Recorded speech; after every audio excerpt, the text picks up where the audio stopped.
Me grabiçar biodiverziteti është më i lartë.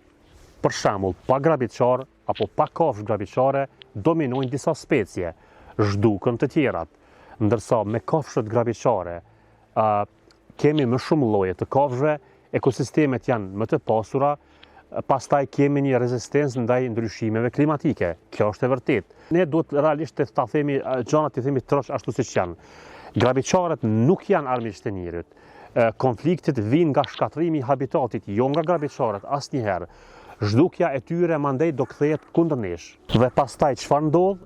Pa grabiçar apo pa kafshë grabiçare, ne do kemi po ashtu dhe dëme bujqësore, më shumë smundje patjetër, po ashtu dhe ekosisteme jo funksionale.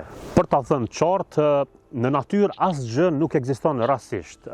Çdo specie ka një rol, por disa role janë më vendimtare. Në këtë rast, në maje të zinxhirit ushqimor qëndrojnë vetë kafshët grabiçare.